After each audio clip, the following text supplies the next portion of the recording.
us, if you dare, on a terrifying journey through cells of madness, haunts of horror and fear. Come with us to this forsaken monument of crumbling stones which echoes the desolate cries of the damned. Descend with us to the forbidden chambers of the ancient pagan gods of wrath, where the devil's men perform the secret rites of the land of the Minotaur.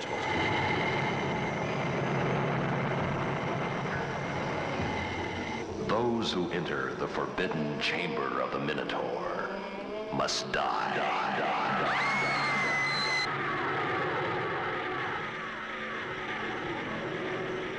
The land of the Minotaur. Donald Pleasance as the man of God, who defies the dark and sinister powers that curse this land and all who venture into it.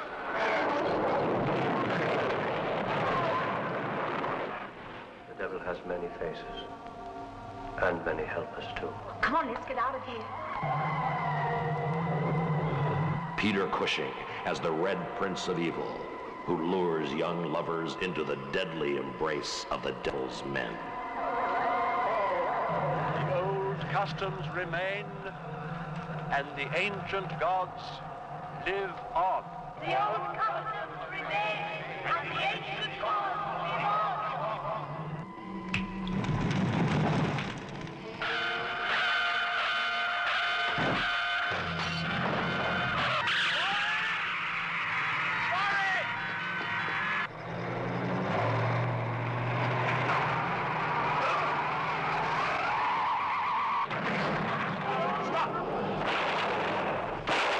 Bullets cannot stop them. No earthly power can stop them.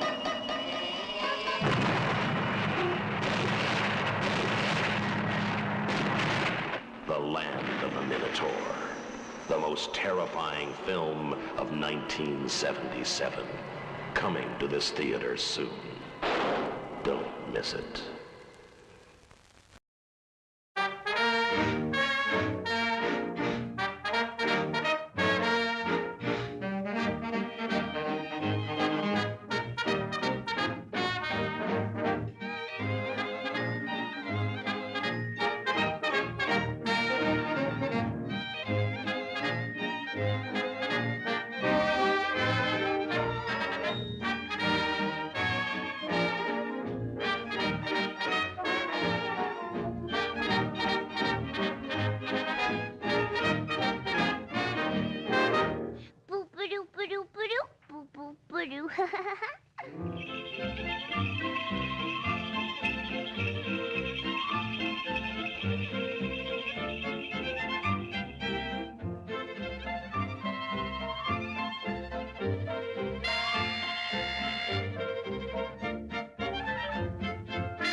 Go away.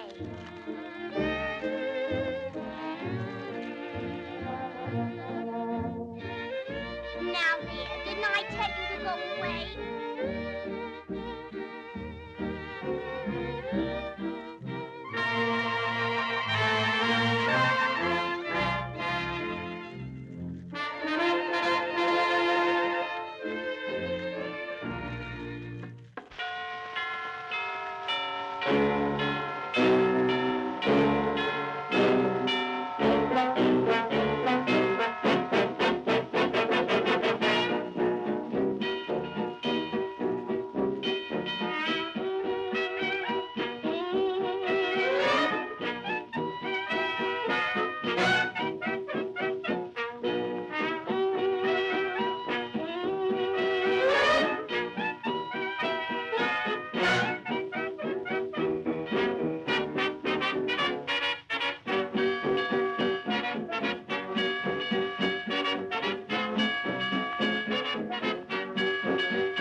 For generations, the Thorns have been a family of tremendous wealth, position, and power. The perfect marriage of Ambassador Robert Thorne and his wife Catherine was fulfilled by the birth of their son, Damien. And then, when the child was 5 years old, something terrible happened.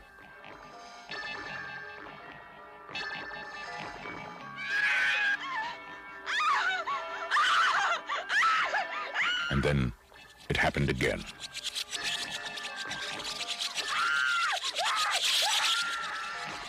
Was it an accident? Was it murder? Was it a coincidence? Or was it an omen? Look at me, Damien. It's all for you. 20th Century Fox presents a film of psychological suspense about an occurrence of earth-shaking importance. Gregory Peck, Lee Remick, The Omen.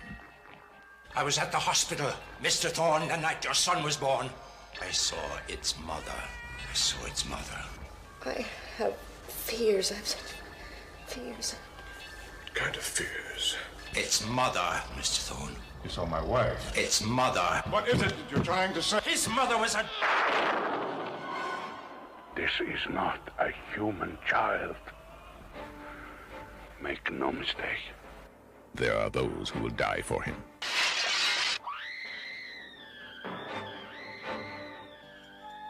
There are those who will kill for him. Who is he? What does he want? Where did he come from? And can he be stopped?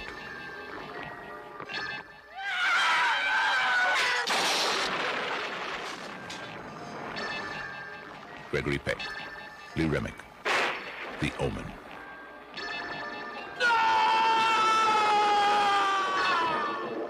If this is the truth, where does it end?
I want my baby. I want my baby. Can't you hear me? I want my doctor. This is my hospital. This is my hospital. It'll all be over soon. No, please don't make him let him take my baby. Don't let him take my baby. It's the sedative. No, it's not. It's me. It's me. You'll be just fine. No, they're going to take it. They're going to take it. Please help me.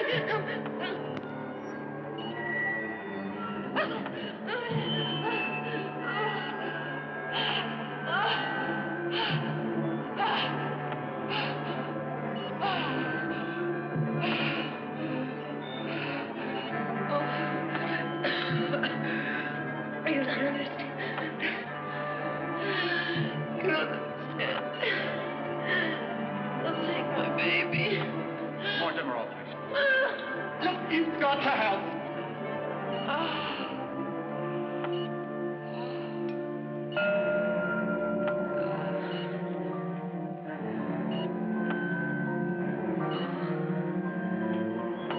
Push.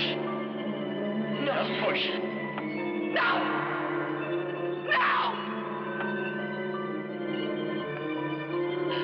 Push. You're and you with them. You with them. Push. Push. No, you can't have it. No.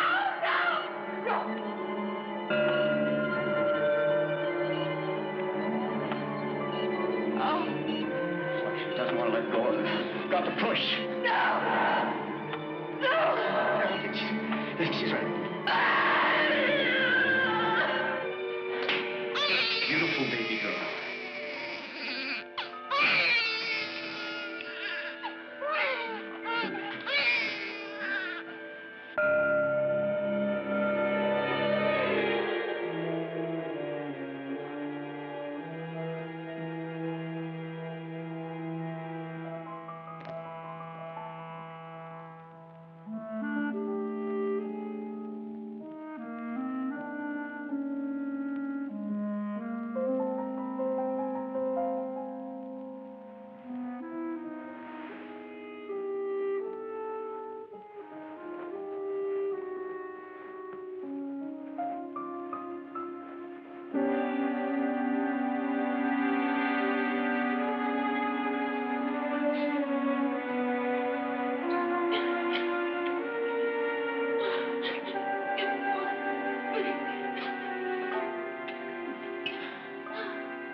Don't touch the child.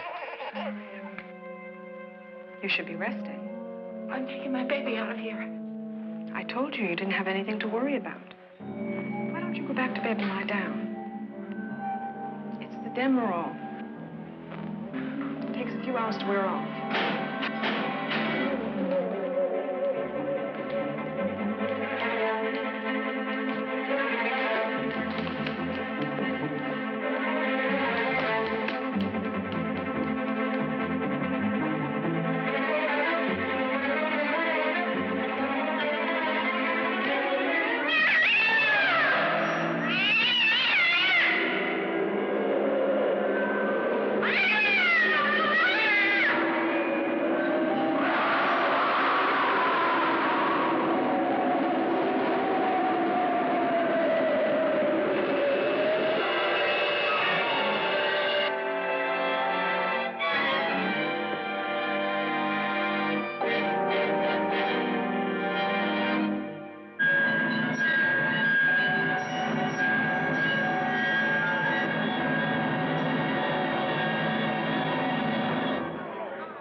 You know, it's handy. I mean, every time she walks into a room, I hear chimes.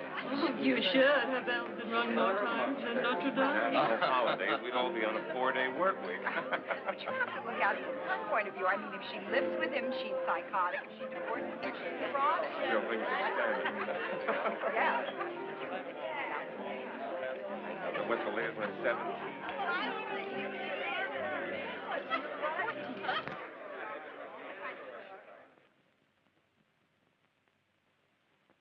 Repetition is a bore.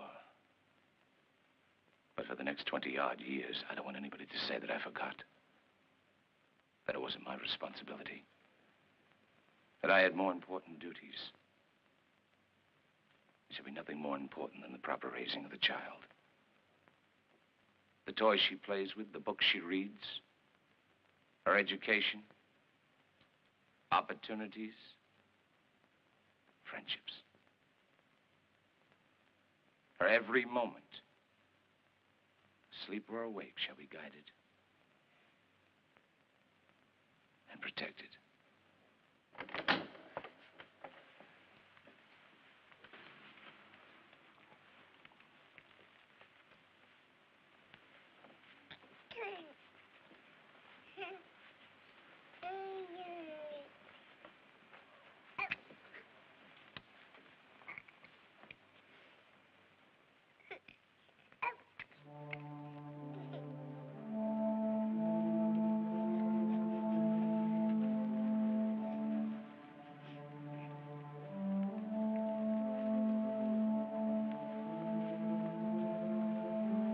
The child is ours.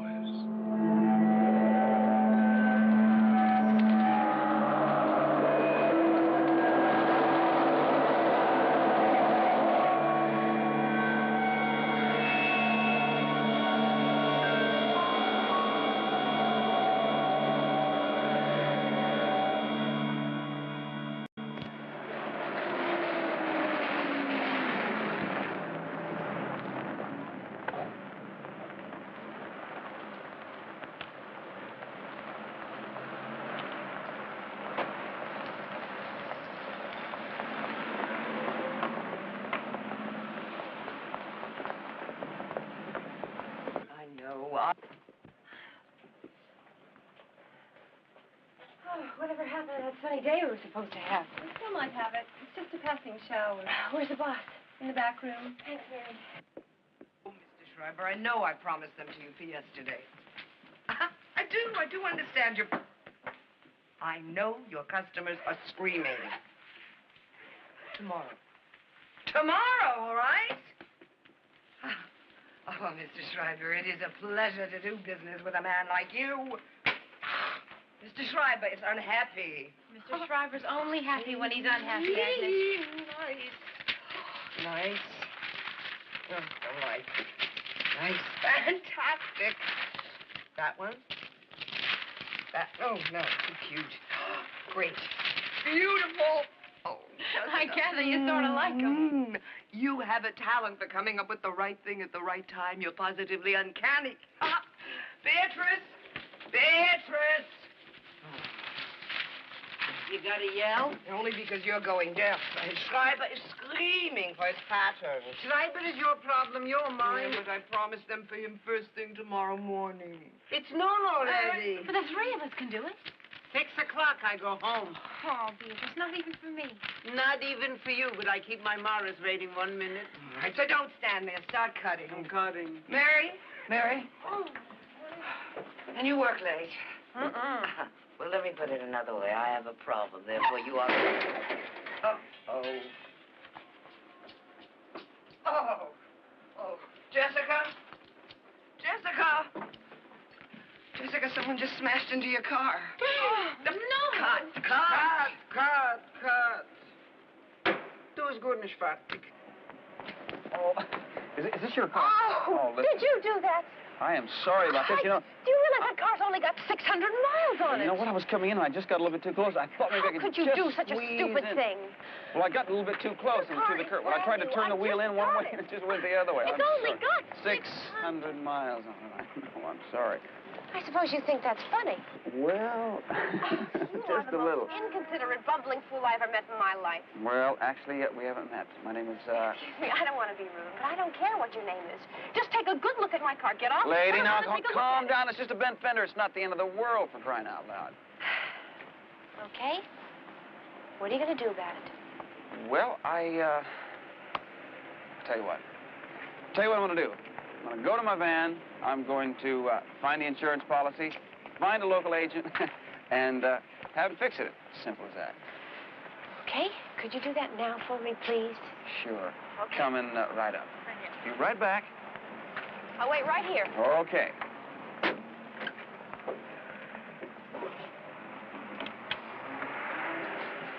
Let's see, look, I know it's...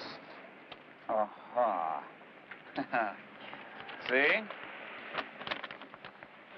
I'm waiting. Well, I'll tell you what.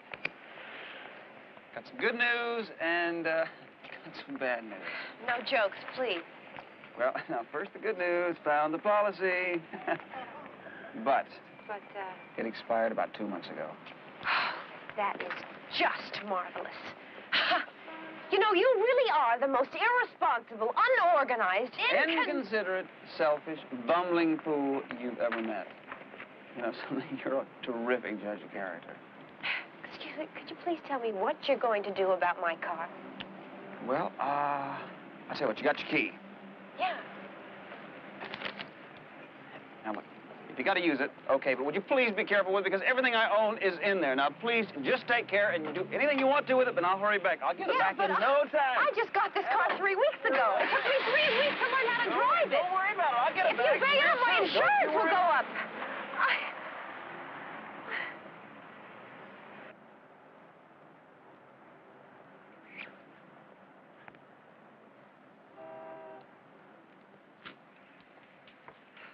You gave him your car.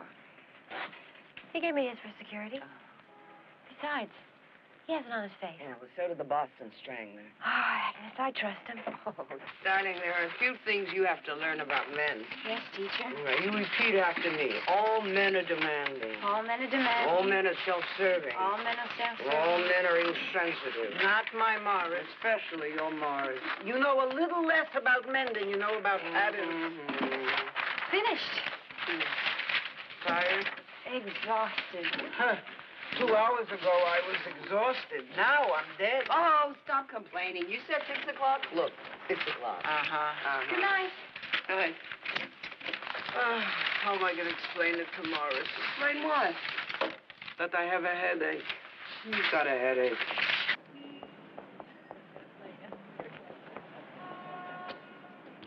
Your carriage is as good as new, madame.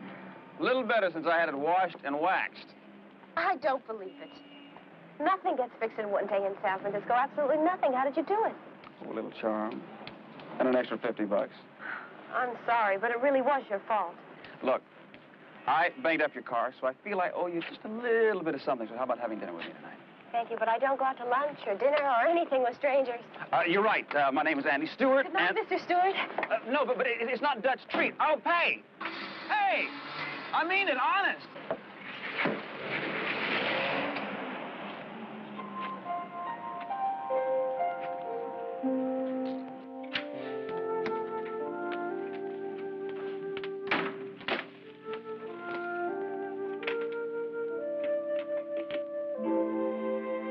Hi, 7:15, and I'm hungry.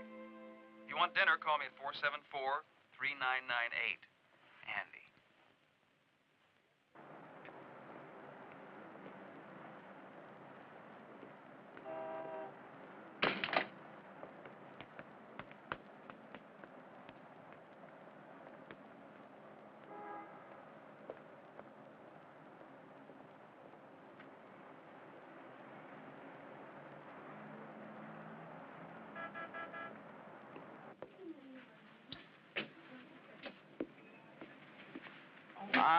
Jessica Gordon?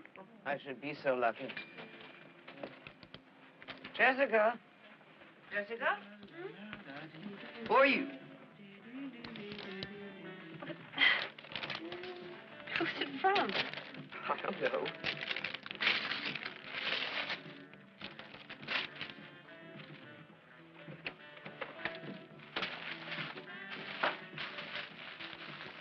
I don't believe it. What is it? It's a menu. What? A menu. The boy who bumped into my car? What does it say? 2 p.m. and starving. I think he's crazy.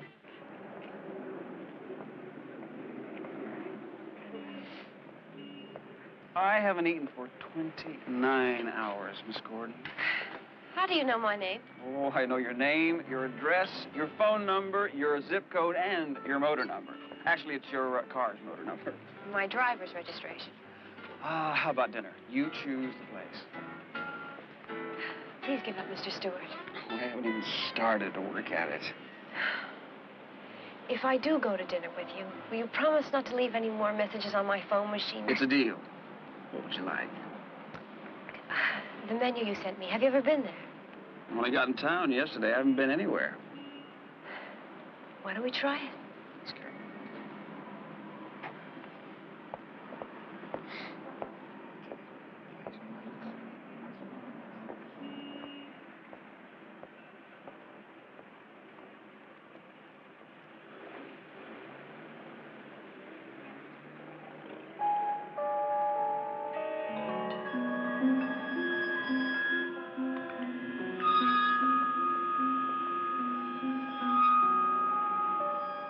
Natani omakase shimasu.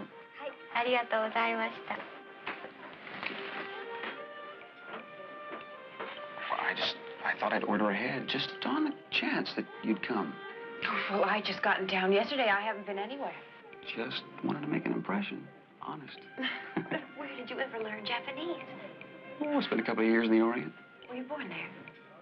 Nothing quite that romantic. I was born in a small town in Kansas. How about you? Are you a native of San Francisco? No, I've only been here for 2 years. I was born in New York. Well, you see how much we have in common? Neither of us is born here. A little more sake. No, thank you. I'm fine. I never knew my mother. She died during childbirth, I was told, and I never could find out who my father was. But for an orphan, I've been awfully lucky, really. You don't have to be lucky to be a model. All you have to have is high cheekbones and long legs. I'm not a model. I'm a designer. At 22? I told you I was lucky. It's like I have this guardian angel that's watching over me, and he seems to have more helpers than Santa Claus. Well, that's not a bad fan club. When I was 6, I lived with this fabulous woman. I used to call her Aunt Irene, and we lived in New Orleans. Then I won a scholarship to art school. I got a job in New York in a top fashion house. And the very next year, some man, I never even knew who he was, arranged for me to have my own showing. And the next thing you know, here I am in San Francisco. I want to know something. Where was this guardian angel of yours when I bumped into your car? Watching.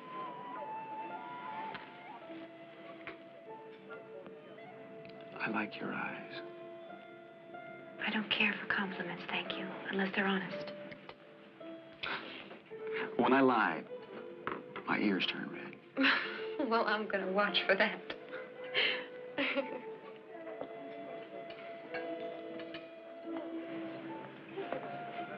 Success seems to come really easy to you, doesn't it?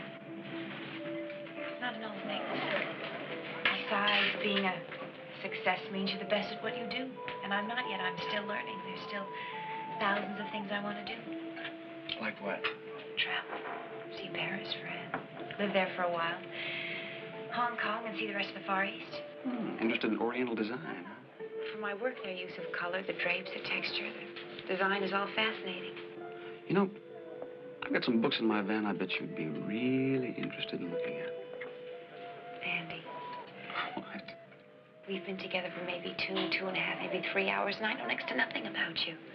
What? I'm single. I'm a freelance writer living alone in San Francisco until I met you, that is. Your ears are turning red. Seriously, you know everything about me, even my motor number. All I am is locked in my van. And while you're looking at the art books, I'm going to tell you the fascinating story of the life and the times of Andrew Stewart. Come on.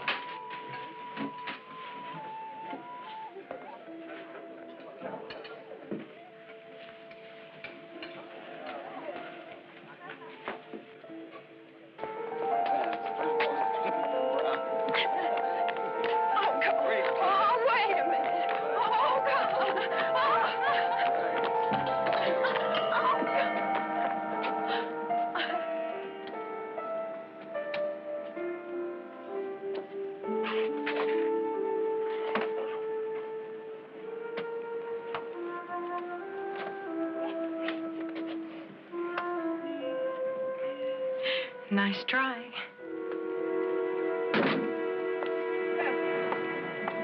What'd I say?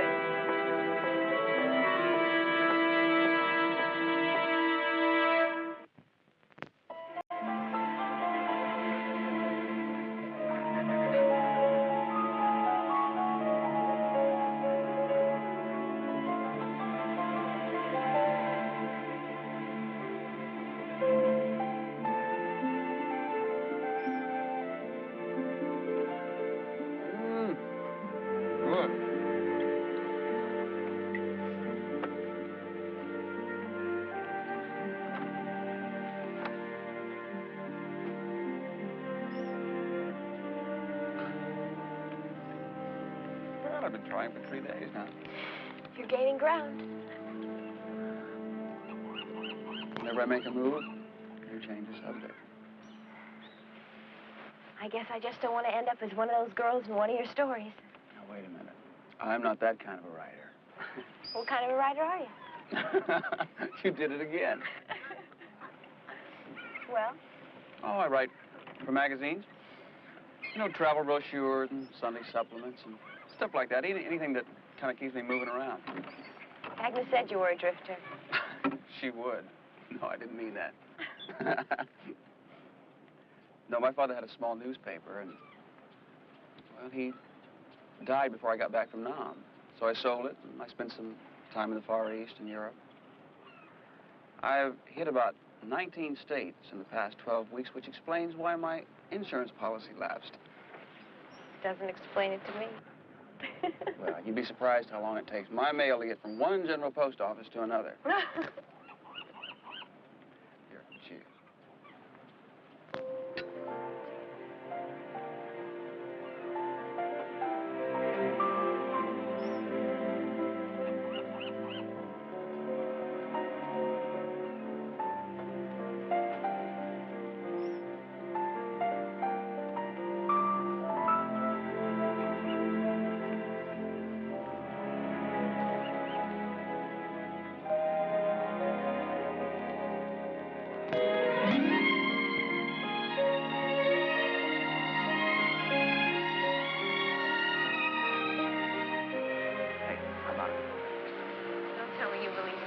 Oh, are you kidding? I sure do. I even charge my battery by Tinkerbell.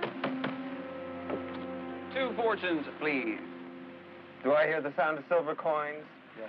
Coming right up. Let's have it. The music that makes men dance. Fortunes and philosophy all for the same price. Now, what's your name, honey? Jessica Gordon.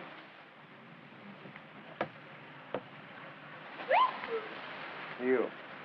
Thank you.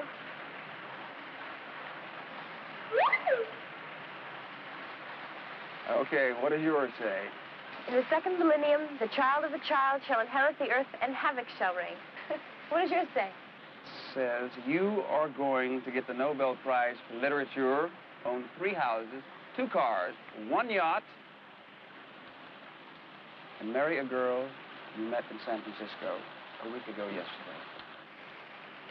Come on, really. Come on, show it to me. Andy, tell me. Oh, no. Andy, come on now. I showed you my place. No, Here, let me see it. No, Come on. No. I'll tell you. I'll say it. Okay. It says, I love you, Jessica.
you're not. Listen, lady, this is a lot of horse.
I know I've seen him someplace before. At the shop in New York. I just can't remember where. I'm just lucky he was there. We're lucky. What about him? He saved my life and got killed for doing it. Kitty, it's not your fault. It was just a damn stupid accident. Please, Andy, I just have to be alone tonight. I've got to be by myself. No, you're feeling this way. Oh, please, Andy, go away. Please. Leave me alone. Not even the horses are involved. Jessica. Go away, Andy, please. You don't mean that. I mean it.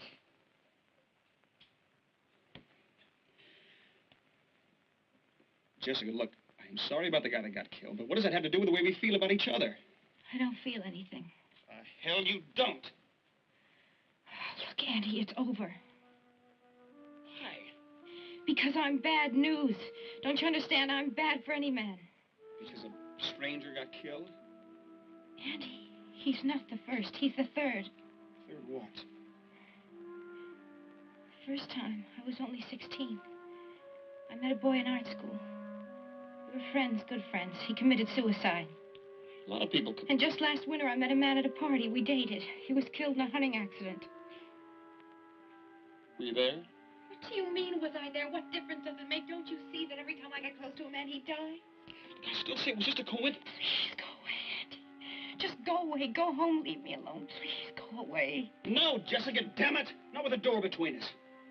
If you want to get me out of your life, then you're going to have to come out here and look at me and tell me.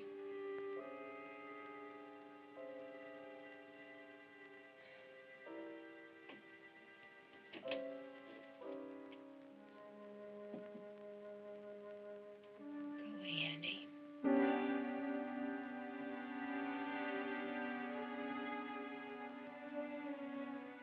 do you mean that? Get out of my life.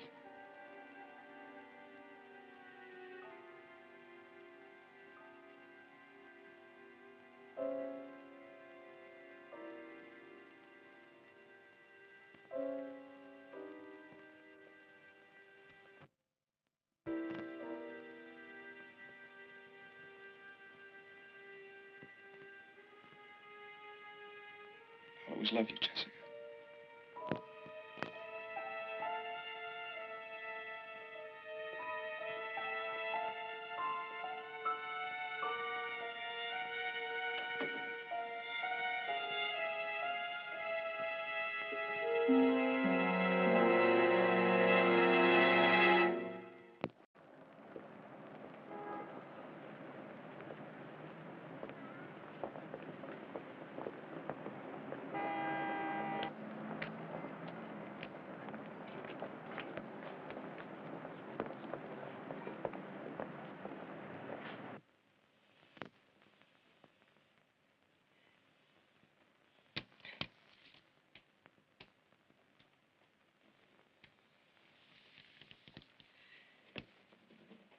Want to talk about it?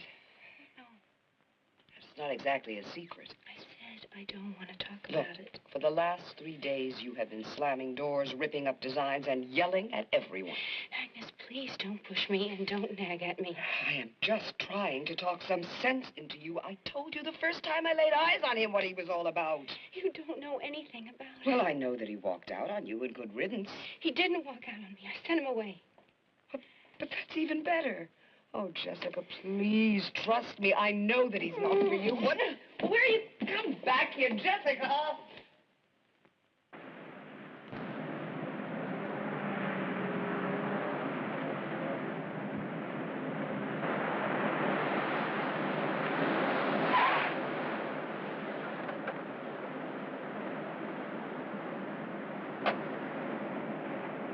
Andy? Andy? Andy? Andy?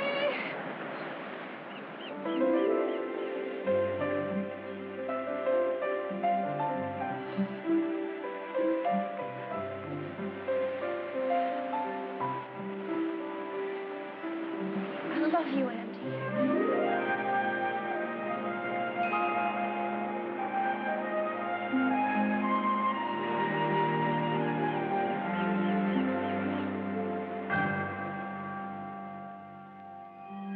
Principe obscuritatum, relatio tutu ipse.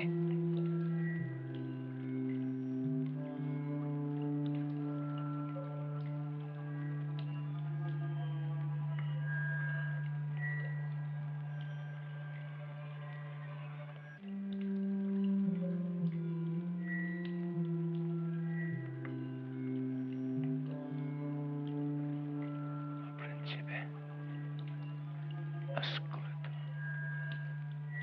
ego tu convoquiam. Exaltum, idem tu scrire, in libre de modos.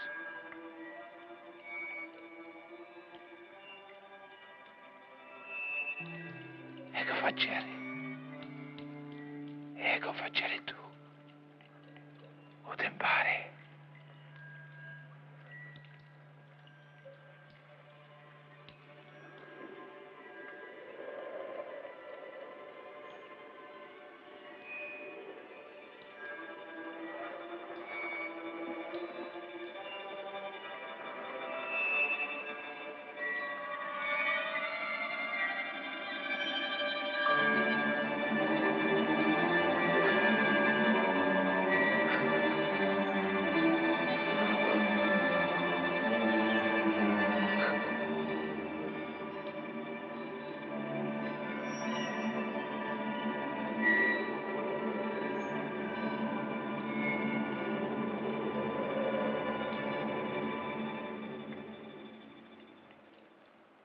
Astral, the Prince of Darkness. Ever since I evoked you from the blackness, I've been your servant. Immortality will be mine. So long as I serve you, obey you, and fulfill your every wish. As you've commanded, the perfect vessel for the mortal child that you want to father awaits you. She is virginal in body and mind, carefully nurtured to perfection. Show me a sign, Astaroth. For by the oath I swear, the time is now.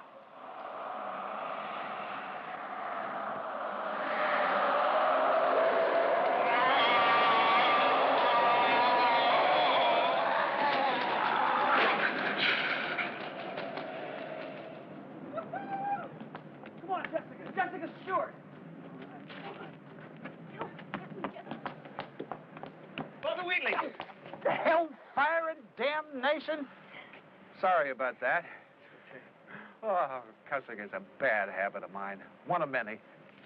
Jessica Gordon, Father Wheatley. Ooh, your hands are cold, Jessica. That means you got a warm heart. Or so they'd have us believe. Well, you're right, Andy. She's as pretty as a spring morning. Say, are you any good at sign painting? Awful. You, my dear? I'm afraid not. Oh, pity. Still, the good Lord will provide. Come in, come in.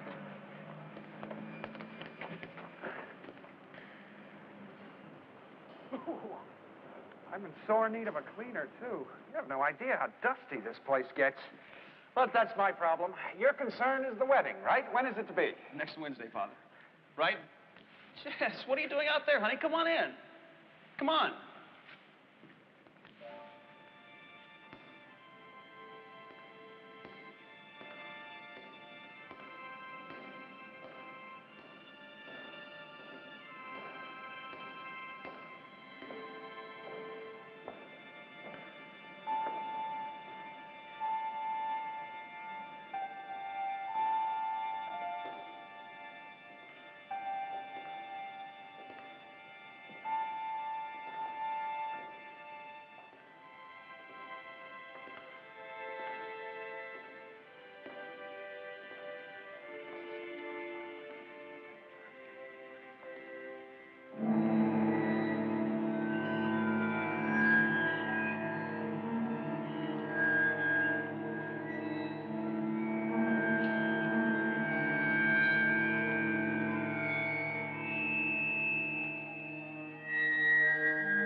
Hasn't given up the ghost. It's freezing. Better check it out. Why don't you two go out in God's warm sunshine? There's a nice little garden out there. Okay, Father.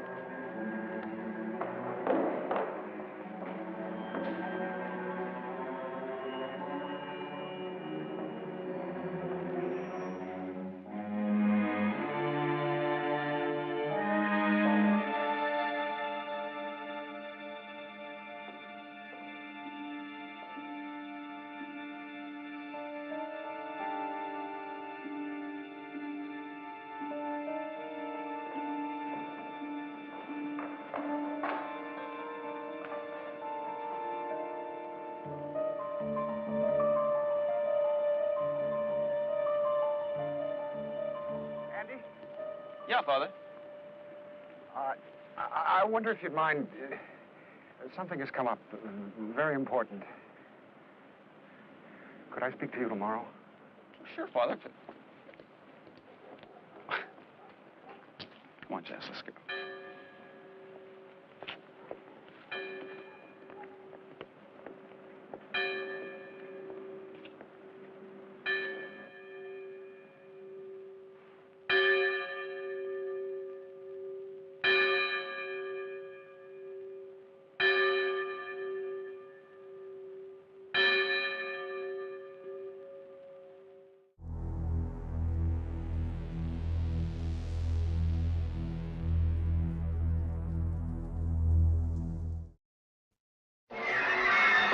When was the last time you were afraid? Really afraid?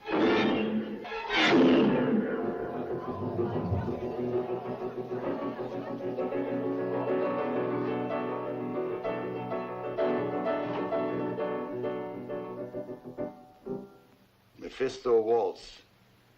The devil dancing with his paramours.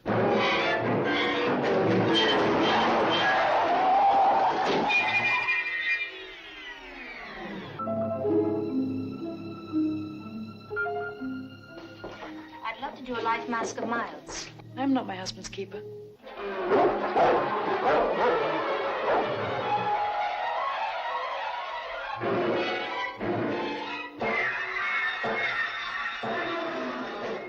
The Mephisto Waltz, a story of inner fear and ritual terror, and the ultimate transplant, the human soul.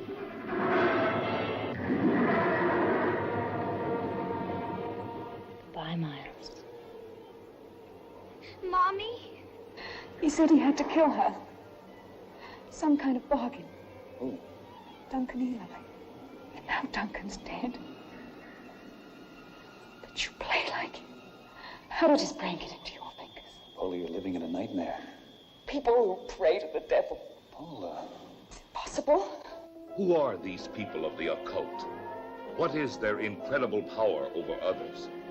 How long does it take them to drive a woman out of her mind? The terrifying answers come each time you hear the Mephisto waltz, the sound of terror. You killed Bill. You killed Abby. Now you want to kill me.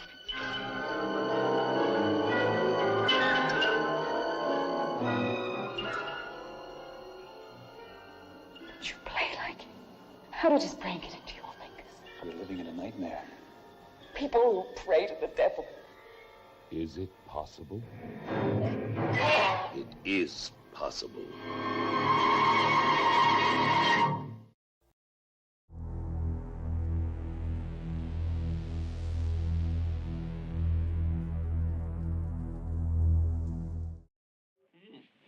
A little more wine, madam. Just a touch. You know something? I got some stuff back home in storage. A stereo and some pictures and a couple of Tiffany lamps. Everything will fit just perfectly. Highboy chess. Morse chair with a lace doily and my father's old moose head. Oh, Andy. I'm only kidding. In that case, it's time for the surprise. Mm-hmm. I'm rather proud of my cool. You've been dying of curiosity, admit it. Only on the inside. Come on.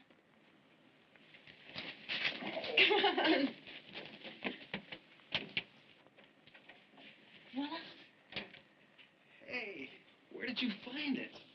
I've had my eye on it for about 6 months now, only it's too big for one person. I sleep on my right side. Oh, perfect, because I sleep on my left. Oh, boy. Oh, I see like a fur mattress. It's great for the back, you know. There's only one thing. I like privacy in my bedroom. Get in here. But I know how he's getting out. Hey, cat, get.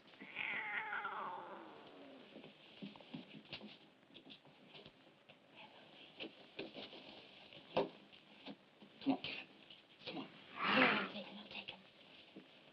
Come on, baby. Come on, go find yourself a playmate.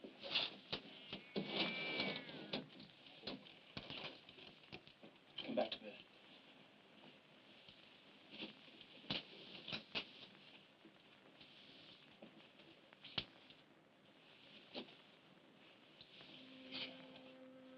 You love me? Yeah. How much? Forever and ever.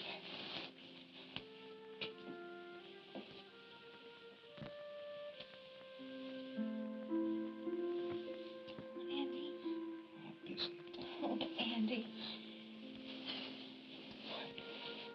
Have you ever been in love before? It's a dumb thing to ask. Have you? Well, there was a girl in New Orleans.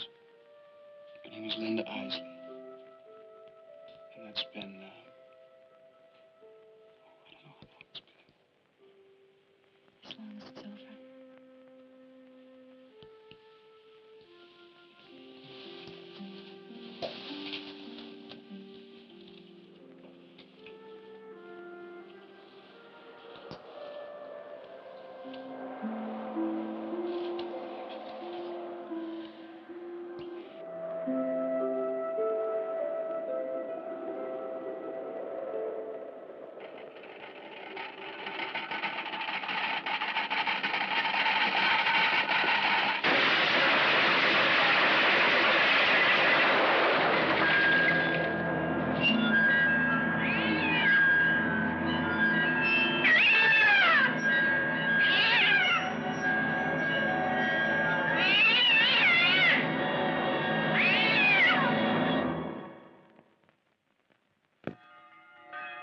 Andy, at least postpone the wedding. But, Father, I don't understand what... Neither do I. It's just that I do know that she's been touched by Astaroth. By who? The devil asked her off. Father, come on. What, is this some kind of a joke? No. No, I looked it up. The signs are all there. That unnatural chill, that cold wind that came sweeping through the church. But these old buildings are all like that. No, no. When she passed the altar, the darkness came.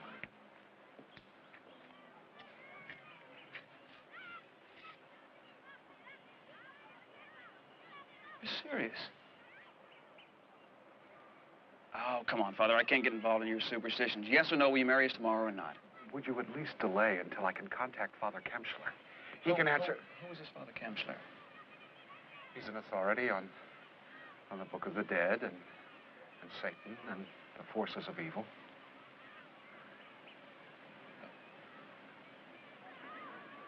I think we'll have a civil ceremony. Goodbye, Father.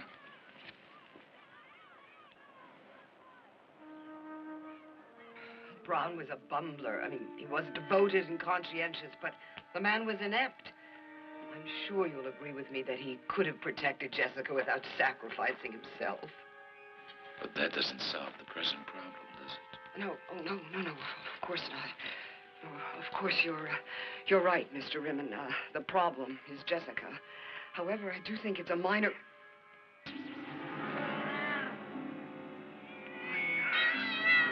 I can assure you that well, what should I call it? An infatuation. That's it. That's perfect. This infatuation will pass. I promise you that. There's no need for concern, Mr. Rimmen. There is no reason for you to have bothered yourself by coming here. Mr. Rimmen, I've never failed you. I have had the two most difficult years. Mr. Rimmen, you know my record. You know my sense of responsibility. Mr. Rimmen, I've never asked you for anything. Please, give me another chance. Oh, God. Please. I've never asked you for anything. Just to help me this one time. Mr. Rimmen, please, there has to be something you can do.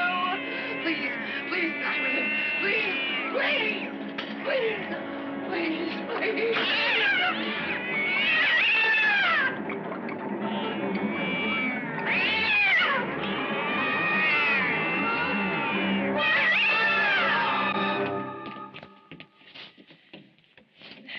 See you tomorrow.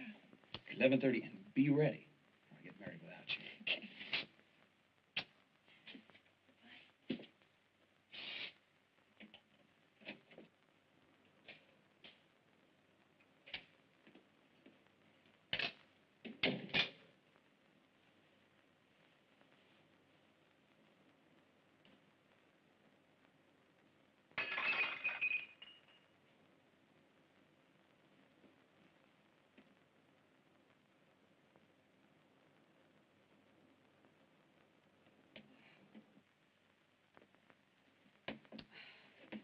It would have to be my best.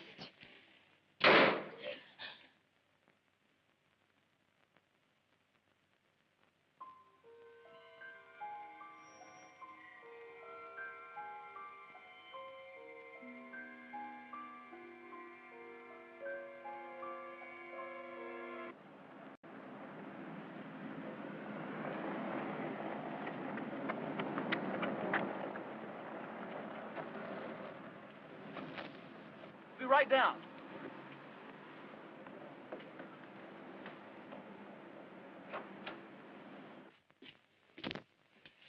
Jessica? Hey, it's the impatient groom.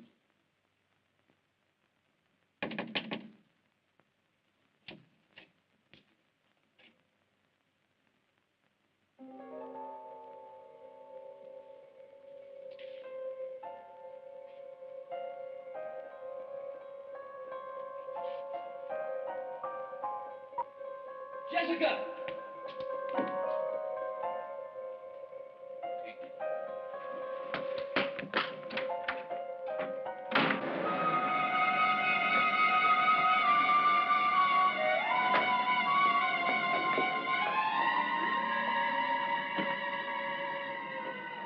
Jessica! Jessica!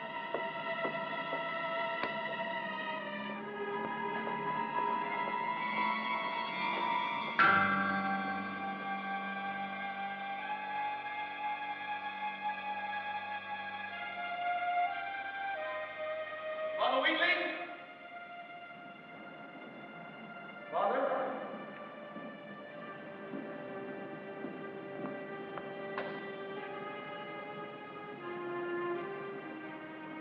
Father?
Oh, Aunt Irene!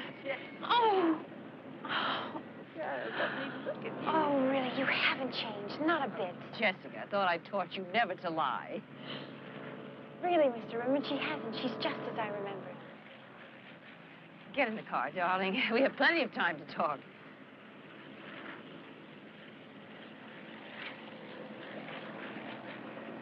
She looks rather well, wouldn't you say? Last time I saw her, she was all arms and legs. I was afraid perhaps the post-hypnotic suggestion may have made her forget me. I merely obscured her memory of the past 2 years. San Francisco. Agnes. She was a warm friend of yours, wasn't she? Well, of course, she has no memory of the boy, either. Please don't think me presumptuous, Mr. Rimmon, but who does she think you are? Why, a warm friend of yours, of course.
Oh, hello, baby.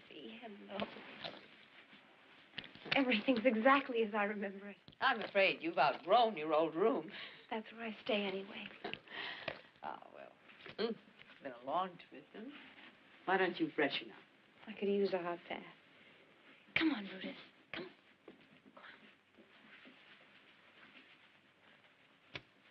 I didn't realize how much I missed her. Personal attachment. I thought it was important, Mr. Rimmon, to give her emotional security. You're quite right. This room has an old world charm that I find quite refreshing. It's difficult, but I try to retain some of the old values. However, keeping the proper health and teaching... You're aware of the problem? Agnes did mention infatuation, but I thought she and Brown... You were saying? Nothing important, sir. Jessica and Andrew Stewart are in love. And as long as that love endures, Jessica's union with Astaroth cannot be consummated. In the past, when problems arose, an accident took care of it. Yes, but it's too late for an accident. We cannot destroy him until we destroy their love. I can think of at least a dozen ways. Agnes made that same mistake. Mr. Rimmon, I'm not Agnes. I know. If you involve yourself, the problem is anything but simple. But soluble. Of course. Jessica has no memory of Andrew Stewart. Now he must be made to forget her. Yes. But how? I believe it was Eve who first discovered the secret. She used an apple.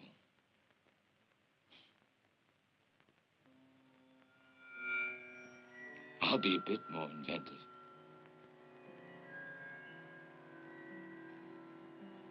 I used the temptation of all love.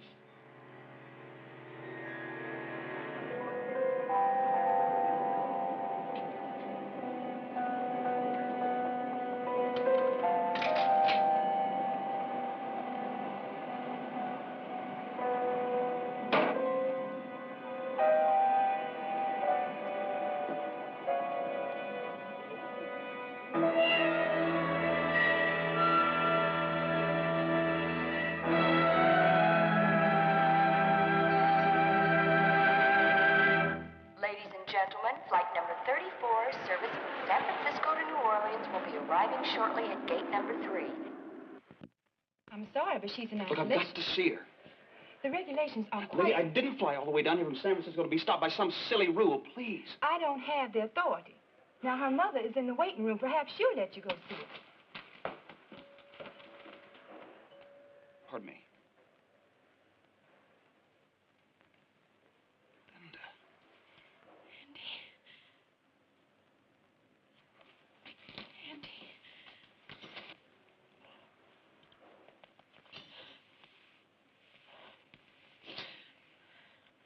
Why are you here? But thank God. Sit down. Is this your daughter? And this is why I'm here. You came to write a story? No more stories. My child's in pain. You understand? She's convulsing, tearing herself apart. I'm not here to do a story. I just want to talk. All I've gotten from everyone is talk. Nothing but talk. I want somebody to do something. I don't know what I can do, but... Your husband... He died 2 years ago. Andy, what am I going to do? Start from the beginning. There was nothing in the newspaper, so... It was 3 or 4 days ago. She fell off a bike.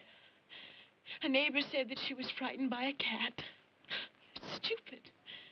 She loves cats, dogs, birds. It's insane. Has she ever drawn this before? No. The first thing she said was that her eyes hurt. And then... Mrs. Dayton, I think your little girl is going to be fine.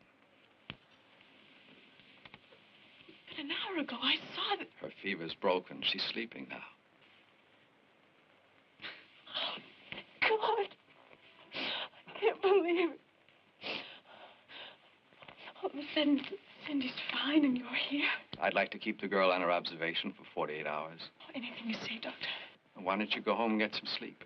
I think I'll feed her first. Not a bad idea. Let's go. See you at the bar.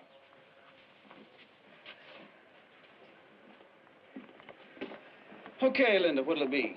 Antoine's, Galatoire's? Remember the first time we ever had dinner together? Oh, no, you don't. I am in no mood to share a hot dog.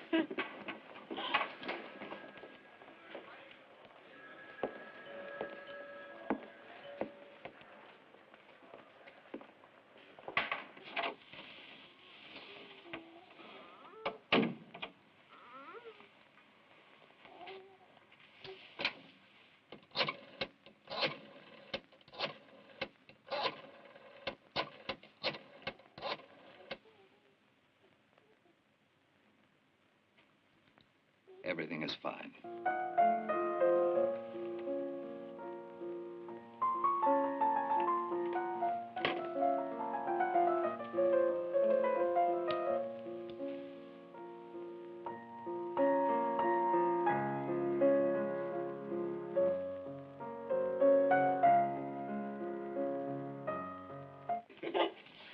Oh, will you be serious for just 1 minute? But I don't want to be. Cindy's better, and you're in New Orleans. I don't want to hear about crazy drawings of Jessica. You sure you love her? Yes. But you only knew her for 3 weeks. Come on, let's have some wine. You've had enough wine. Champagne. Champagne to celebrate you coming to my rescue. I didn't do anything. I don't want to hear about that.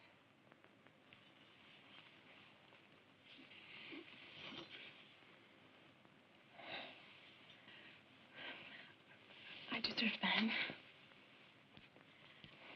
But I didn't mean it. No. I really did deserve it. I sent you that stupid letter. I got married on a whim. I've made one mistake after another. I don't blame you for being angry. I'm not angry. I would be. Well, I'm not. Forgive me.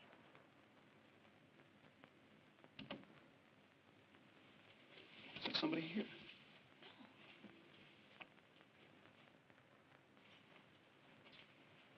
Where's the child?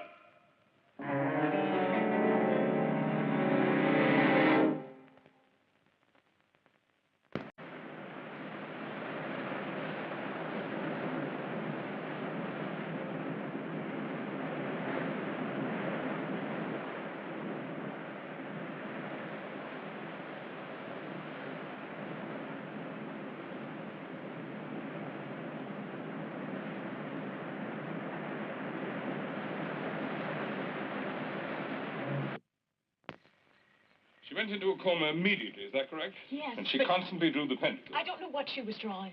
Was she talking gibberish, a foreign language? She was talking English. Well, what did she say? Exactly, word for word. How do I know? Mostly she mumbled. She said something about a child or a second child or children taking over the world. I don't know. Father Kemsler, is all this necessary? If it weren't, I wouldn't have flown down here. I know you're trying to help. I've got dozens of letters from people who want to help, but it isn't necessary. My child is fully recovered. I don't believe it. Well, that is your problem.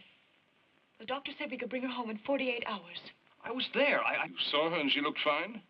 No symptoms of anything? Well, we didn't exactly see her, but... Call the hospital. Father Kemsler, it's one thing for you to break into my house, but to stand there and give me orders, that's something else. Please, call the hospital. Is that better?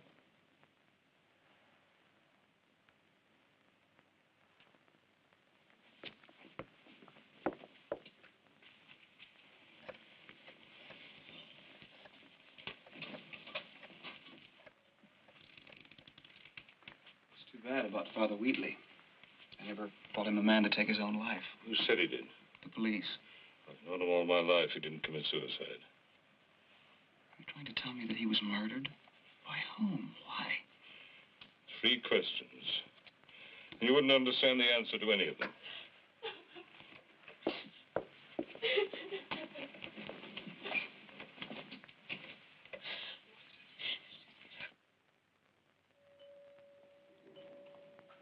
Father Kemsler, is all this necessary? If it weren't, I wouldn't have flown down here.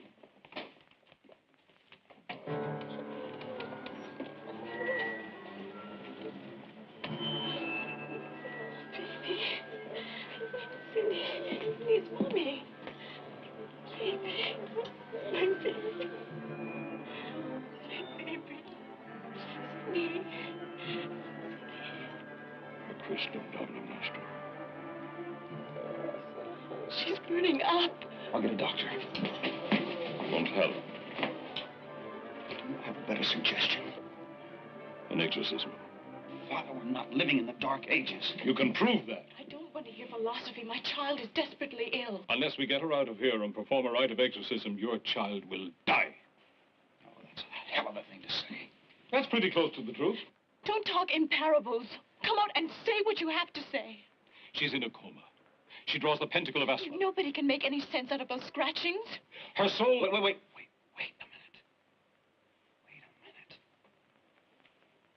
I saw that sign. I saw it in Father Wheatley's church in San Francisco.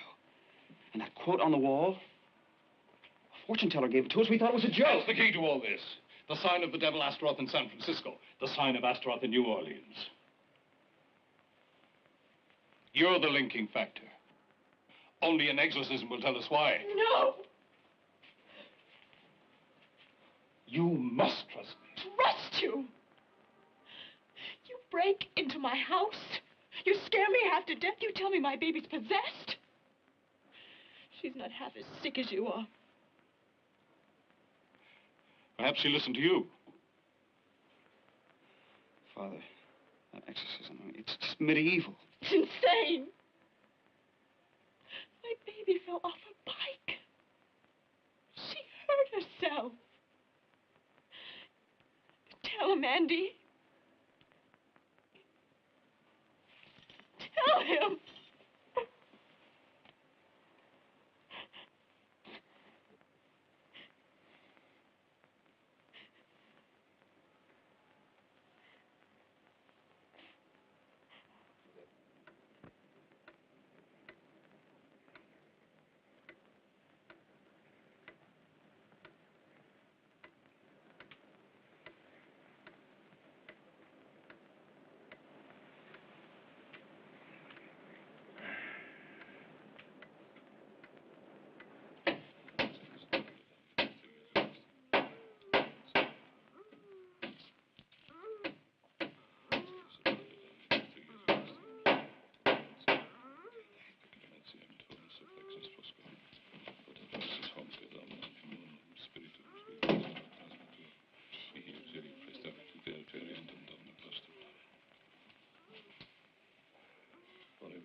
Whatever you think you're here, you're not to come into this room. Is that clear? I'm staying here.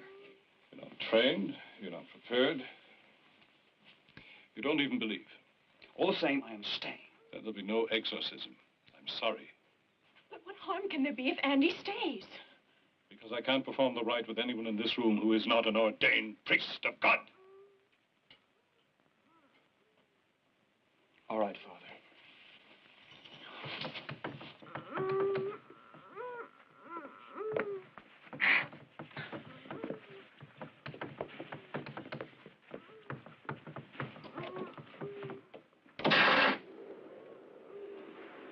Your powers seem to be weakening, Astaroth.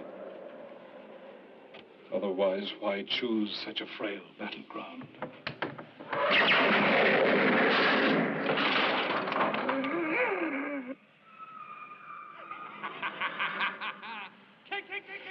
I presume you'll be showing me some more of what's left of your strength. No, Astaroth, no allies from outside. Just one-on-one, you and me, like the last time. Oh, you remember, huh? I'll show you the power of God. Holy, shall I make you kneel before him. Before God the Father, the Son, and the Holy Spirit. Holy St. George. Holy Nomine Patris. George.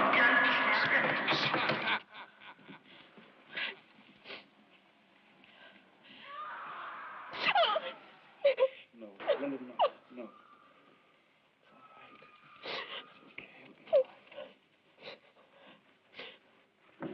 Exorcismo te, maledicte diabole astaroto, recognosce sententiam tuam, et da honorem Deo vivo et vero, da honorem Filio eius, et Spiritui Sancto.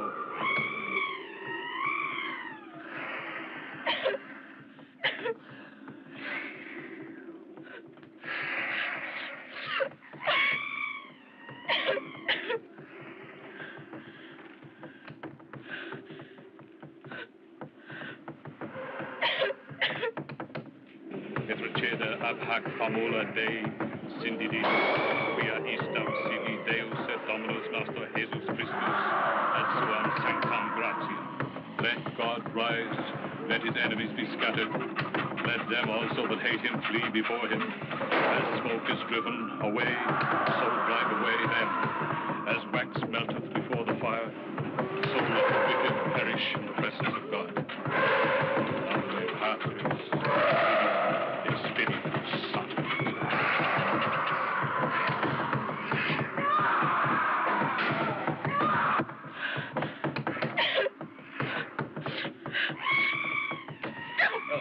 No.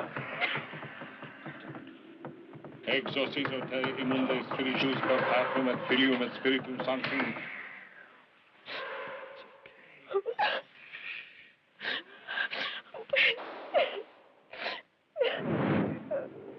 Omnipotens sempiterne Deus, Pater Quotius, consolationes et pitatis.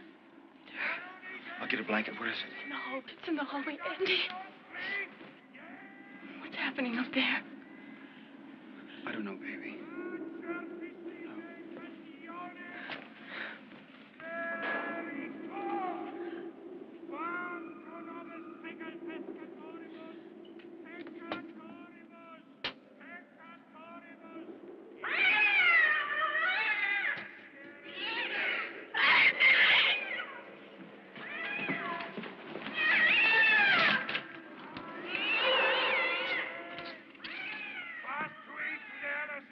Unto thee will I cry, O Lord, my rock, silent to me.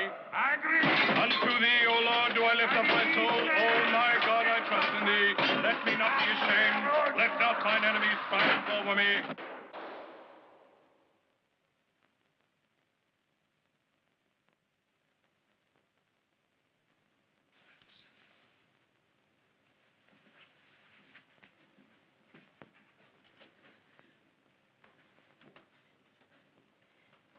Father Kemsler?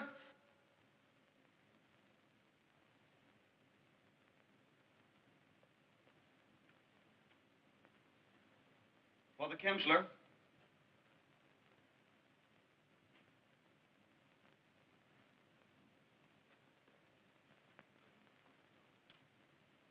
Father Kemsler, you all right?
We move her, he'll follow.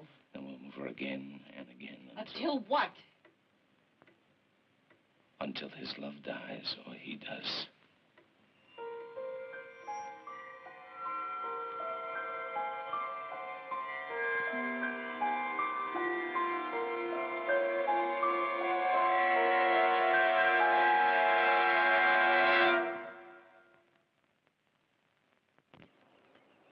I knew it. I knew I'd find the answer up there. What answer? Your Jessica has been chosen to bear the child of Astaroth. Oh, Father, come on. You don't expect me to believe that? You saw that poor child upstairs. You saw Father Wheatley dead. You've met the presence of evil. Is it so difficult to believe? Because there's got to be a rational explanation for everything. I know that. You know nothing. I know that I'll never stop loving her. And I know they'll do anything they can to stop you. They'll just have to kill me. You've no idea what you're letting yourself in for.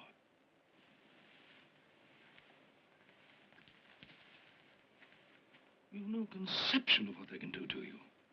They'll make your life a living hell because they've got to destroy your love for Jessica. They may kill you.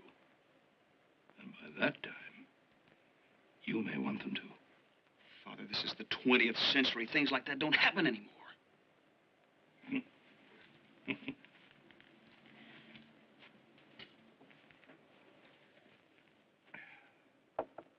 You know your Shakespeare? Yes, of course. There are more things in heaven and earth, Horatio, than are dreamt of in your philosophy.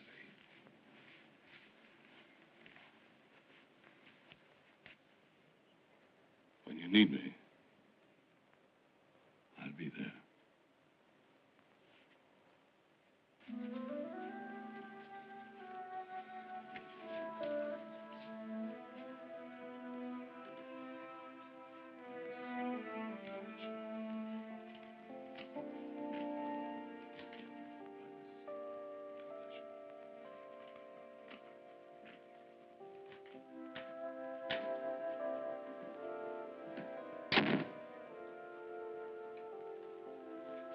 She fell asleep before she could... You're not leaving. I've got to find her, Linda. But you don't even know where to start. Jessica mentioned a Sister Monica in New York.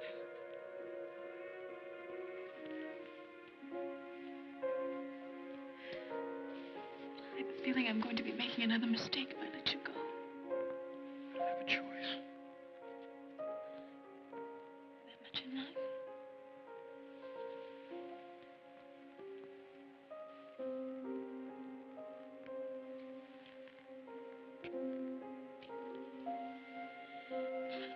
Do you mind if I keep loving you?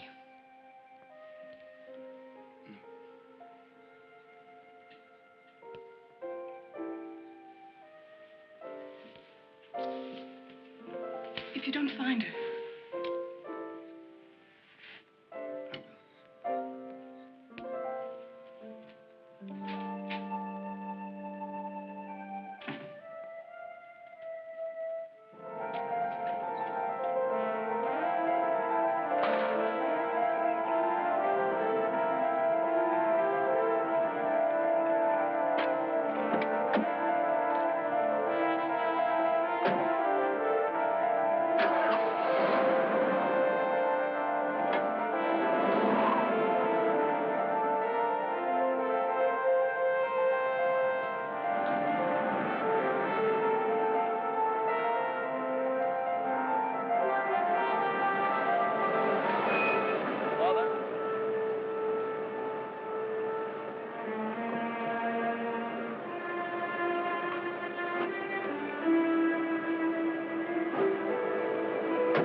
The devils burn.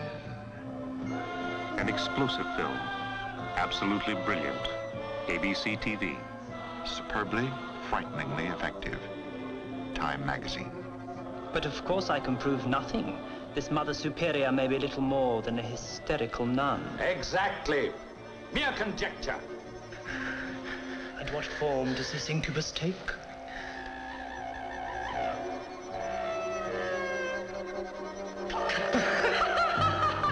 The Devils is not a film for everyone. Vanessa Redgrave, Oliver Reed, in Ken Russell's film of The Devils. This picture has been rated X. No one under 17 admitted.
Gee, am I hungry? I could eat a saber-toothed tiger. Well, anyway, half a one. Well, this isn't getting me breakfast. Here, Fido.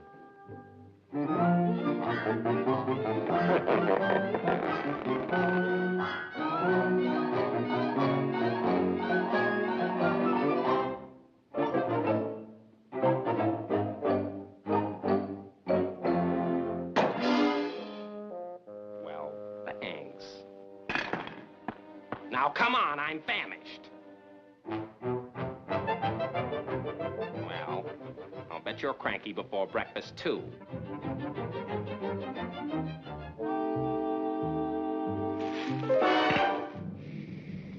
Be quiet.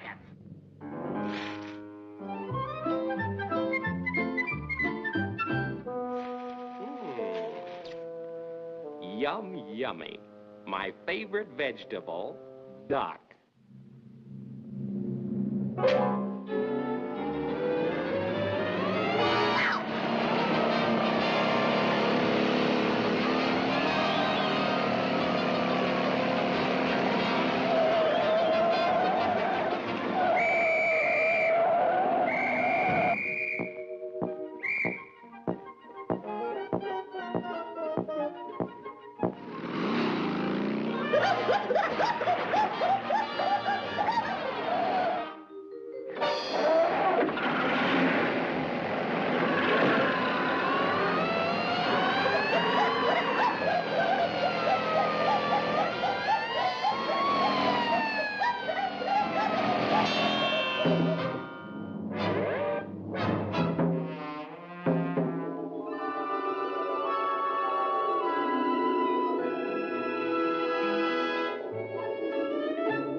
Gosh, that duck acts like he's crazy.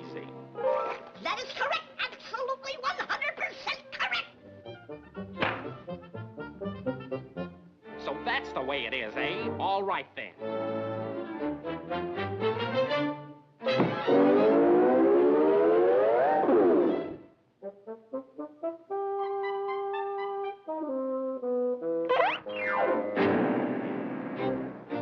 Fine thing. No swimming. Other cavemen get to go swimming, but I never get to do anything. Well, what are you looking at? Don't just stand there. Do something. Now go get it. The big lummox.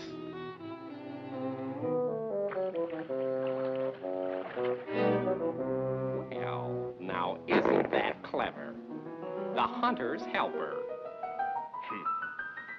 Now come on.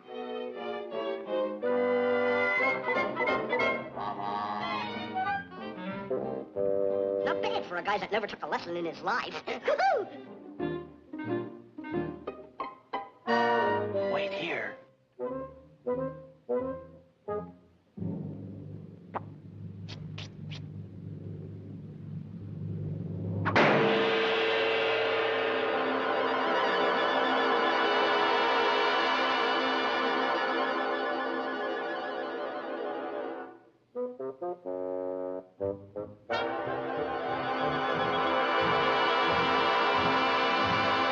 Here you are, girlie. Gee, thanks a lot.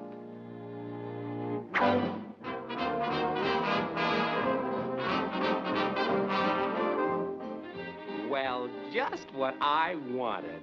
A duck breakfast. Gee, I can hardly wait. Come on, Fido.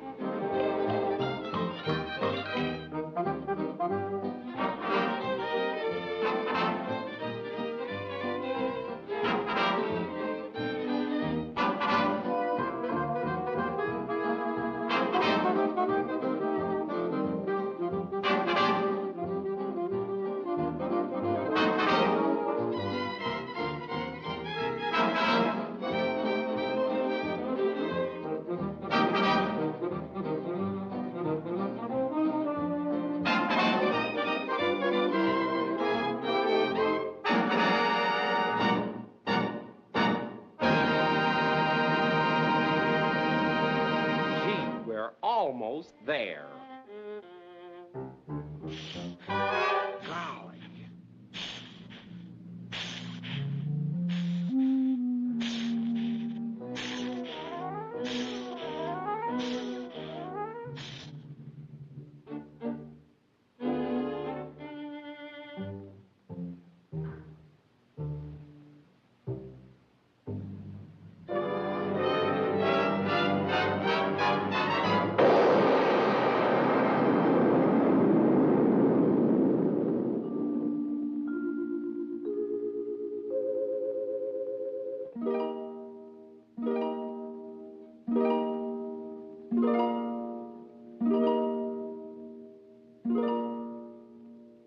You know, maybe that wasn't such a hot idea after all.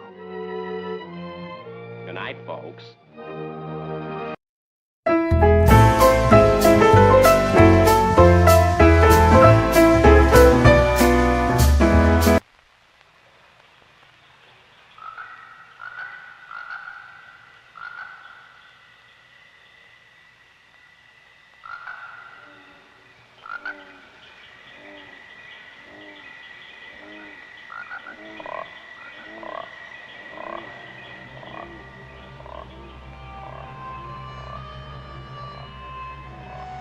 Here in this primitive river-bottom wilderness in southern Arkansas, along with deer, duck, crane, and beaver, lurks a creature that walks upright. Whether it is a man, a monster, or a myth, no one really knows. What we do know is the people around Fouke, Arkansas say they have seen such a creature nearly 250 times since 1954. And that this creature, whatever it is, emits one of the most terrifying sounds ever recorded.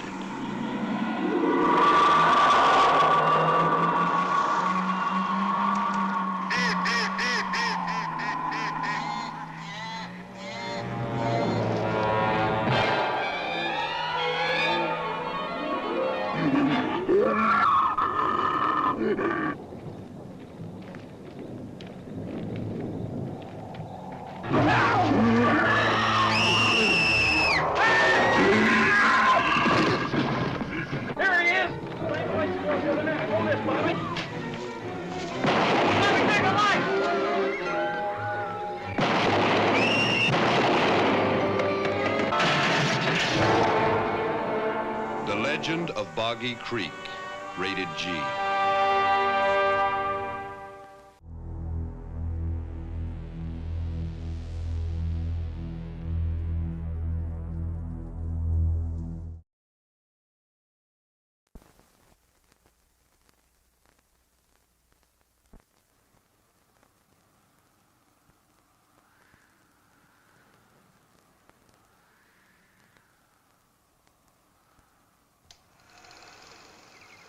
My name is Ivan Marks.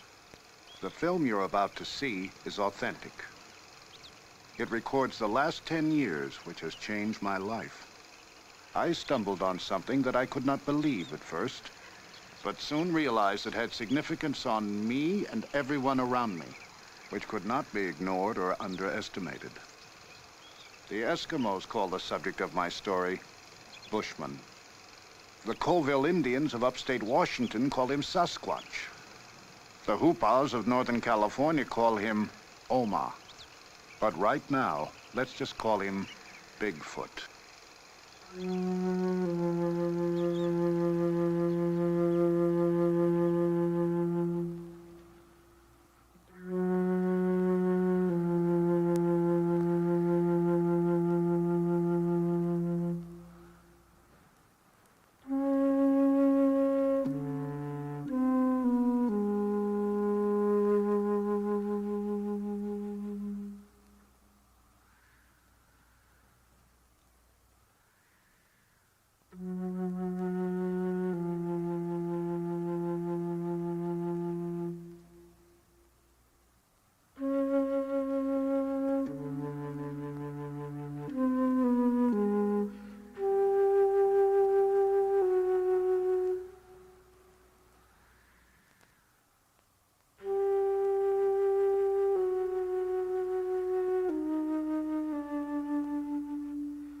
This is my country.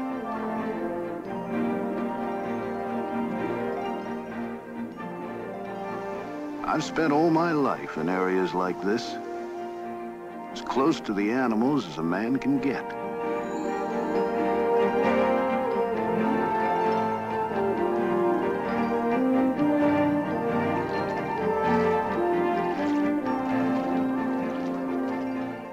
I built my home here. Bear Ranch. Of course, I'm prejudiced, but I think it's just about the prettiest place I've ever seen. Then there's Peggy. She's a rare woman. She's the only woman I know who'd put up with the animals I used to bring home, like those coyote pups, and raise them just like they were her own.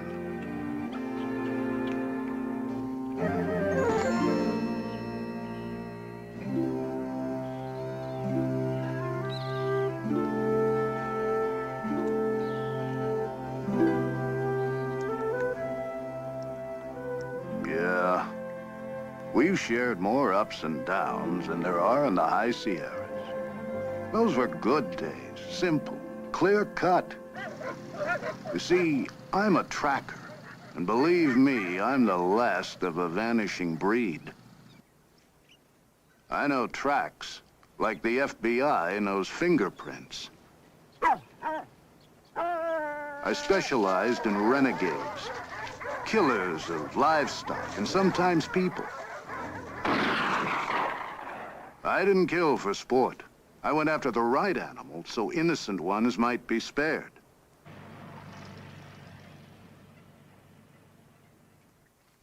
I learned trapping from my dad's shoulders back in Illinois.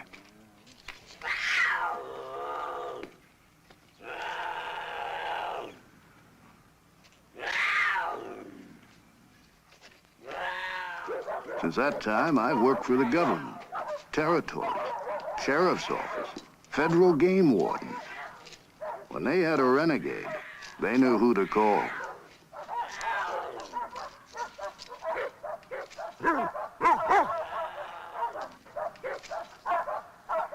There was a time me and the dogs got called up all the way to Kodiak, Alaska.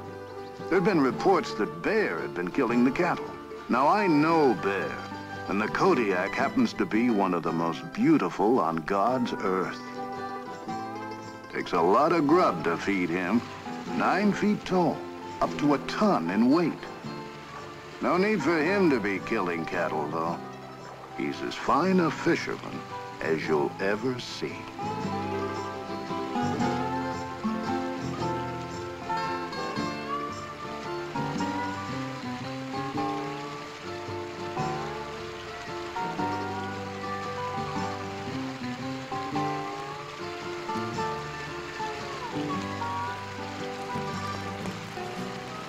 The ranchers were getting $5,000 bounties on these so-called cow killers.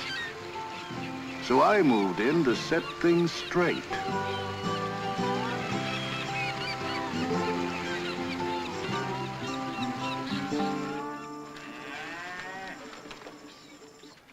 I met a rancher who said it ain't Kodiak killing my cattle.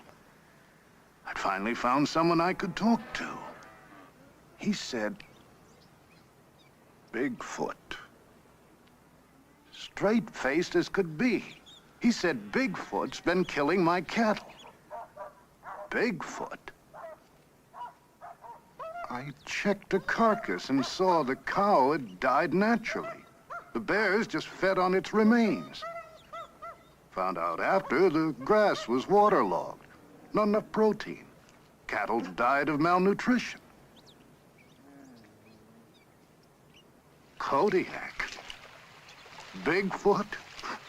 People always want their questions answered in such neatly wrapped little packages.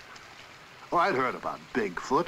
Some abominable snowman who'd wandered across the Bering Strait before the Ice Age. I couldn't believe a grown man would tell me a Bigfoot was killing his cattle. What a bunch of hogwash.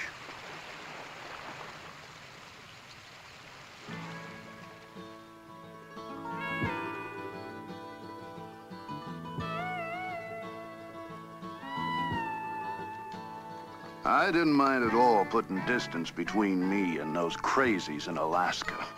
And it felt good to be with some sensible folks like Peggy's brother. And Arizona University wanted us to track down a javelina hog for research. It's a small critter, but vicious.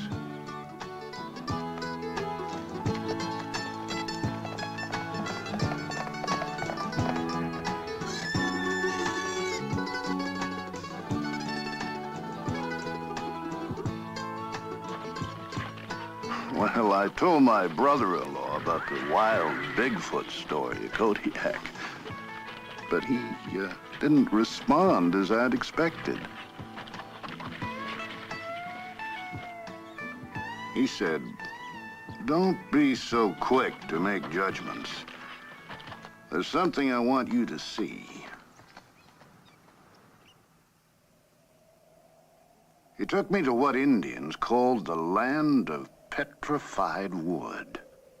There, carved in rock, were drawings of a creature with big hands and big feet, exactly as I had heard Bigfoot described. The drawings were 700 years old. They told how creatures the Indians called stickmen had come in the night and stolen the Indian children. The Indians abandoned the village in fear.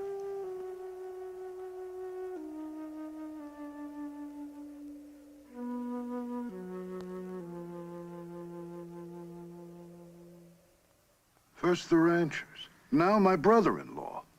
My head was reeling with Bigfoot.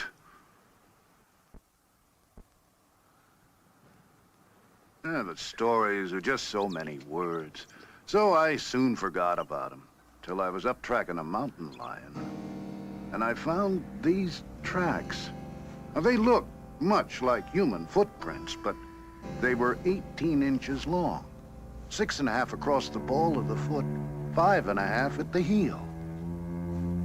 They were the hugest I'd ever seen. The tracks were so deep, they had to have been made by at least a 500-pound animal. And the hair, I couldn't identify it. The toe prints were spread around small rocks and dug into the earth, showing whatever made them could cover pretty rugged country. And the stride was enormous, 52 inches in length. Man's only 30. They were fakes. Somebody would have had to drag a pretty big machine over pretty rough country to make them, and they would have left their own tracks. I saw where a creature had stumbled. There was a handprint, but no sign of claws. They were so man-like. I was mystified, so I made plaster casts and sent them with the hair to a lab for analysis. Well, I tell you, I was glad to get home. Our pups were growing, and they didn't give us much time to think about everything that had happened.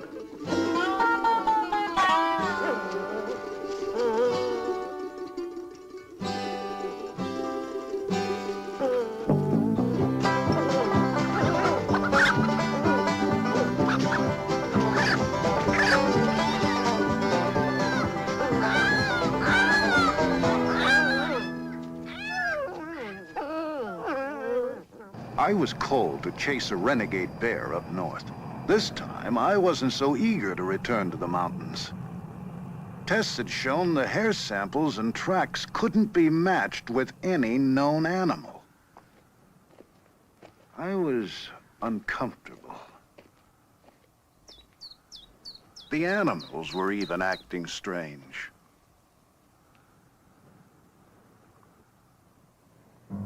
I soon found out why. I found the bear I was looking for, but not in the condition I expected. Another track, just as I'd seen on the mountain.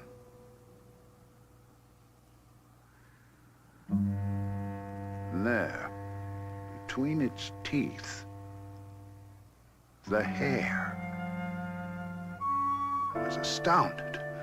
A 600-pound bear that had stood 8 feet tall, lying by the side of the creek with its neck broken.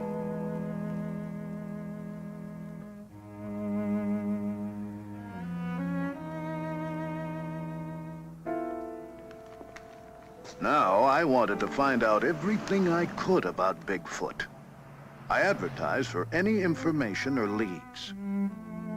You can't believe the number of stories people had to tell. My friends laughed at them all. Okay, I'd laugh too. But things were different now. I had to figure out what was fact and what was fiction. There were reports of creatures 12 feet tall, 800 pounds, that prowled on 2 feet. Now that's absurd, scientifically impossible. No creature that size or weight could even stand upright. And as for tracks, you can't imagine the number of kids I found running around the woods making plywood fakes. Tales of hunters being ripped apart, campers kidnapped and never heard of again.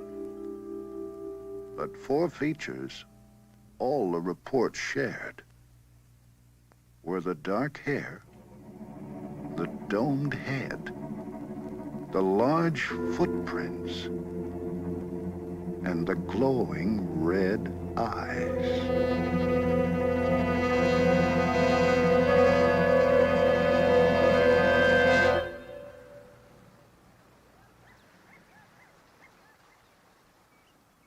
Nature's my home. How could some missing link be wandering around up here without me knowing it? It was good to get back in the mountains and visit a couple of my pets. I tried not to think about Bigfoot, but it was tough to shake. It wasn't 2 minutes before my friend had vanished in the wood.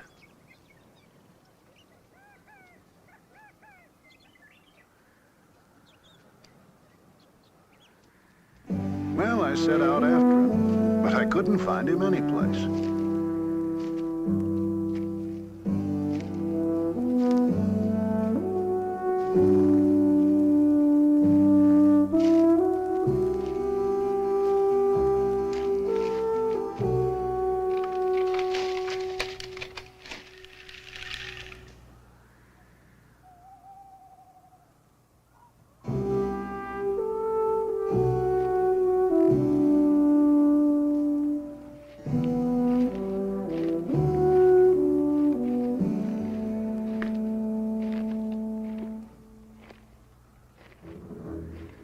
I came to a bridge, and there beside it, another track. Fresh. My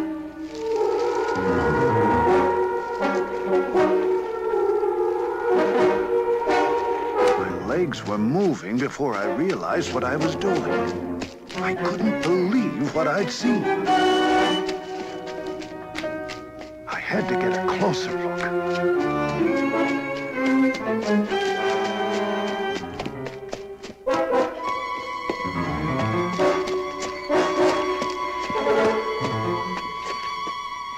Nauseating, musky odor made it difficult to breathe. But I had to find out what I'd seen. It was getting dark. Time was growing short.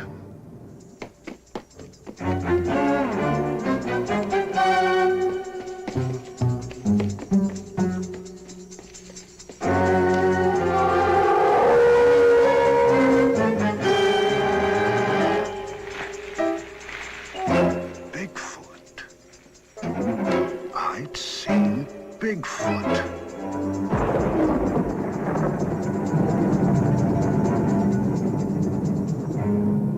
What the hell was I doing?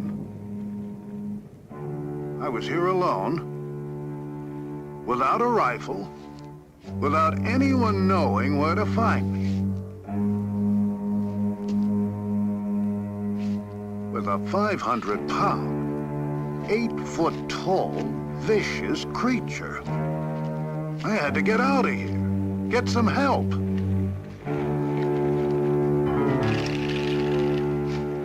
I had to show people what I'd seen. The footprints.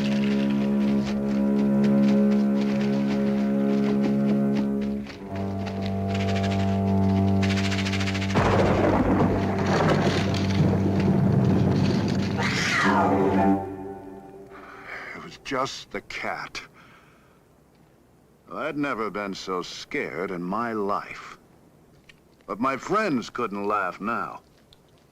Wait till they saw the tracks.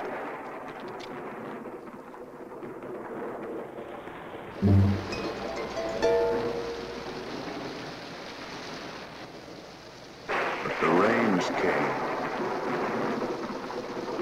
and washed the tracks away.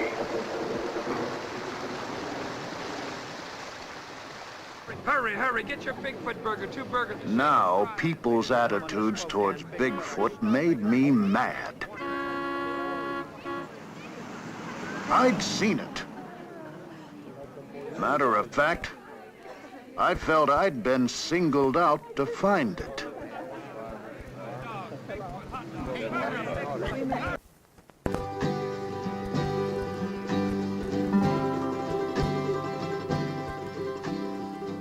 Where do you begin? Jackson Hole, Wyoming. A suspicious set of tracks. I really thought I was onto something. Over 500 on the side of a mountain. The tracks are funny things. The smallest print can melt, freeze, get snowed over. And And before you know it, it's gigantic. Here, the supposed Bigfoot was a little old coyote.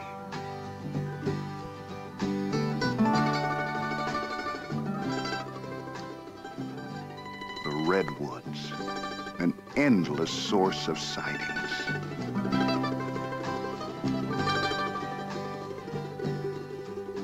If this creature were here, where did it hide? I searched in the caves formed by the roots of the ancient trees.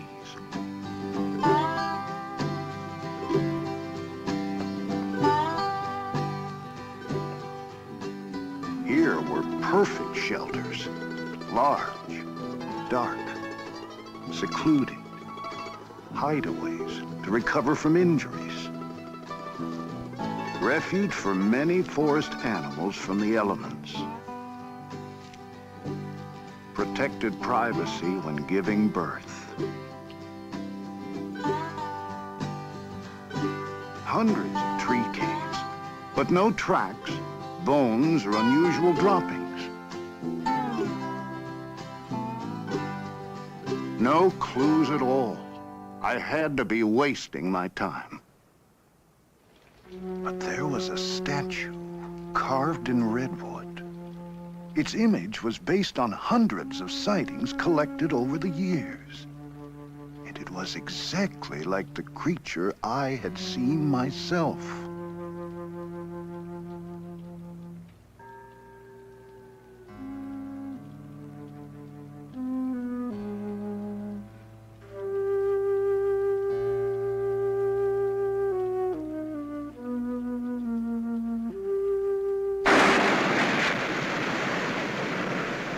Oregon coast.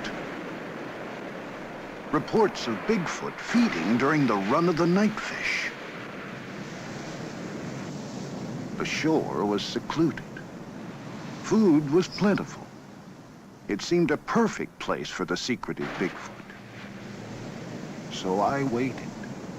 You don't know what it is to wait till you've been a tracker.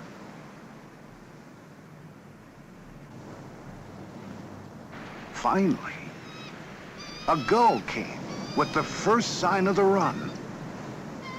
And right behind it, you've never seen so many fishermen.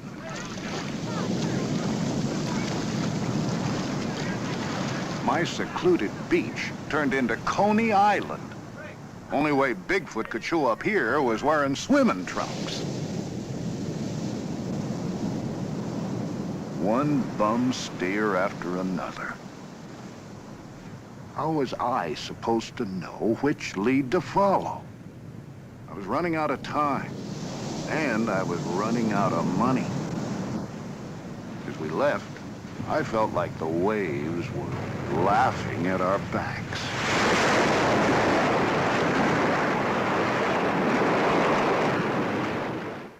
Then came our hottest tip yet. We couldn't turn it down. Snowbird warned us of an upcoming storm, but I was too excited and ignored it. The area was rich with wildlife. And why not Bigfoot? Plenty of food, plenty of cover. This time, remote from man. There it was. My efforts had paid off. And this time, I was ready for him. I wasn't ready to find out it was just a bear staying up past its winter bedtime. What was happening to me? Any Boy Scout knows how people's eyes play tricks on them in the woods. I was like a gun-happy hunter that makes a 10-foot grizz out of a charred old tree stump. Even the snowbird was laughing. And why shouldn't it? Here I was, a grown man running around the woods chasing some fairy tale. I felt like a fool. Well, I was out of patience, and I was out of money. So I took a job up in the wilderness around Bossburg, Washington. Had to photograph a cinnamon bear in its natural habitat. You want a bear? Here's a bear. Piece of cake. I always got what I said after.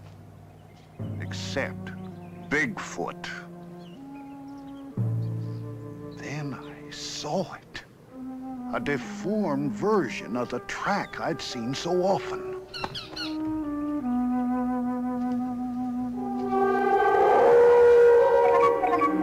There it was. Finally, face to face with Bigfoot.